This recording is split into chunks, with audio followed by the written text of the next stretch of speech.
बिस्मिल्लाहिर्रहमानिर्रहीम।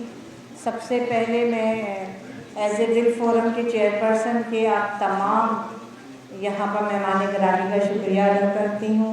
मैं शुक्रिया अदा करती हूँ मोहतरम सेनेटर मुश्ताक हुसैन साहब का, जिन्होंने हमें सबसे पहले इस मौजू के हवाले से हमारी रिक्वेस्ट कबूल की। मैं थैंक्स कहती हूँ मोहतरम डॉक्टर उमैर महमूद साहब को, मैं सदर ज़िया ऐवान साहब को और सदर कराची बार अशफाक लाल साहब, नईम कुरैशी भाई, सदर high court bar Shahab sir की, मोहतरम जनाबा उरूज अखलाक जो हमारी बहुत अच्छी दोस्तों में से हैं, हम नायब सदर मलीर बार हैं, और मोहतरमा शीबा साहिबा जिनके साथ हमारी बहुत अरसे से अंडरस्टैंडिंग और काम की सारी चीज़ें हैं।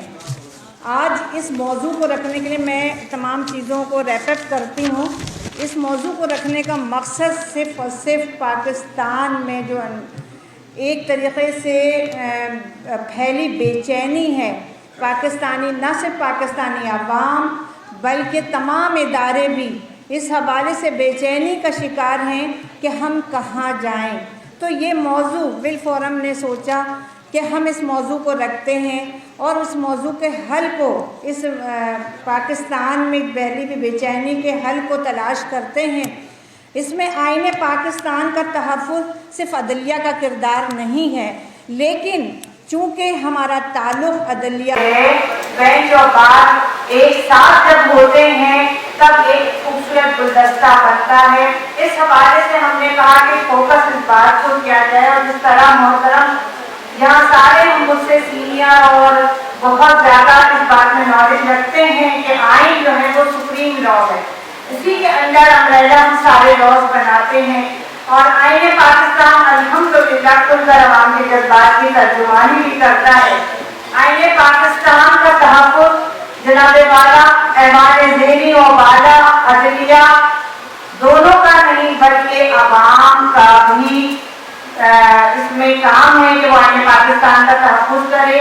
मैं अपने मौजू को दोबारा रिकॉल करते हुए ये समझती हूँ कि अदलिया की जिम्मेदारी के उन्वान पे पार्लियामेंट बड़ी जमा तो नहीं हो सकती, बल्कि ये एक सवाल है कि अगर आइन पाकिस्तान के खिलाफ कानून साजी हो, आइन पाकिस्तान की खुल्ला खिलाफ वर्जी हो, आइन पाकिस्तान में दिए गए अवाम के हुकूक की पामाली और मुसलसल पामाली हो, अवाम का बुनियादी हुकूक का हसूल जुए शीर के मुतरादिफ हो, सूबाई खुद मुख्तारी हो या सूबाई डेवलपमेंट हो, इसका बेड़ा गर्क हो रहा हो।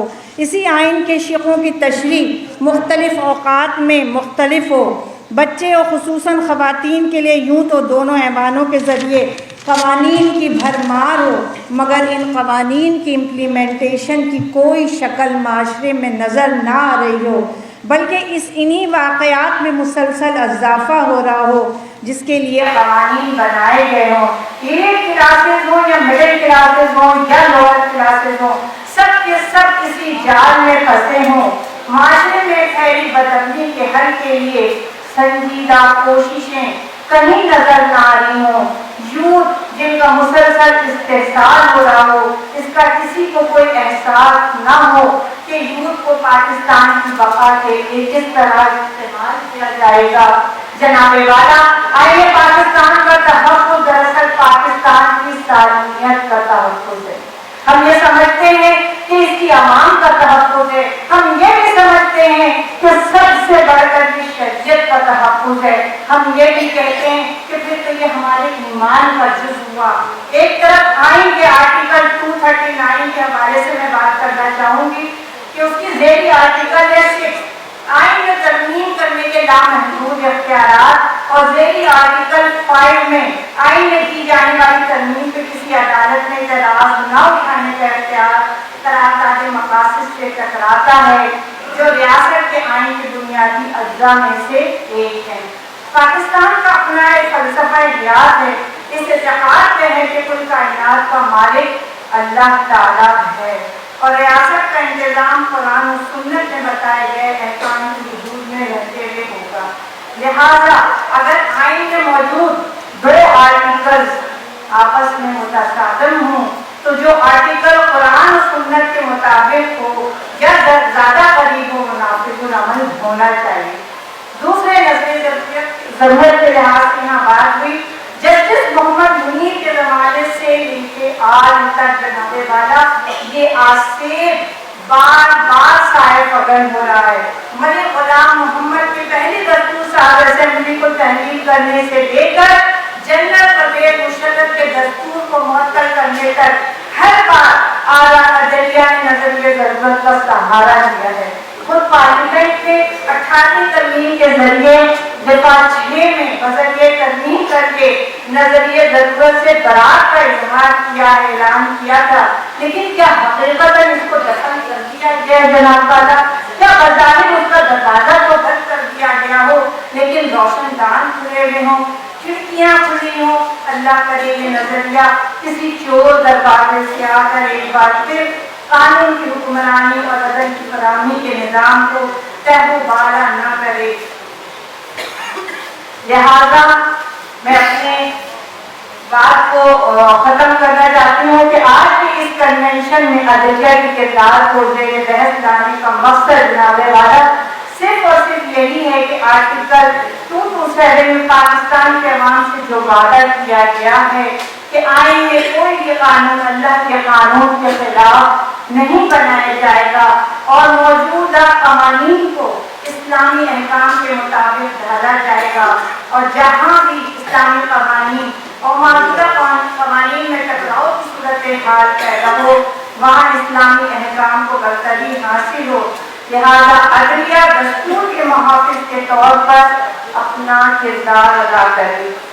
بات بہت لمبی ہے، میرے پاس صفحات بھی بہت ہے کہ عدلیہ نے کہاں کہاں اس دستور کے محافظ کے بجائے، اس کی چوکیداری کے بجائے چور دروازے استعمال کیے ہیں، لیکن ہم چاہتے ہیں کہ ان کا، اور اس کی ایک مثال ہمیں بہت شکریہ اشفاق بلال صاحب کا کہ انہوں نے ہماری بات کو یہاں پر بیان کیا کہ ہم عرصے، ہمارا یہ 10واں کنونشن ہے، ہر 9 کنونشن میں پچھلے سال جیسے عائشہ نے رپورٹ پڑھی 11 ہمارے پاس چیف جسٹس یہاں سٹنگ ججز شامل ہوئے تھے، اور ہم پریزائڈ بھی ان کو کرواتے ہیں، ان سے کرواتے ہیں۔ اس دفعہ انہوں نے ریگریٹ کر دیا ہمارے اپلیکیشنز کو کہ عدلیہ اور بینچ نہیں بیٹھ سکتی۔ واٹ از دس؟ کیا قرآن، کیا ہمارا، کس طرح کے نظام ہمارا چل سکتا ہے؟ عدلیہ اور بینچ یہی تو ہمارے لیے انصاف فراہم کرنے کا ذریعہ ہے۔ مجھے نہیں معلوم کہ پیچھے اور کیا چیز ہو، لیکن خیر انہوں نے ہمیں کافی مشکل کے بعد یہ ہمیں دیا کہ یہ آئندہ ہم آپ کو سٹنگ ججز نہیں دے سکتے۔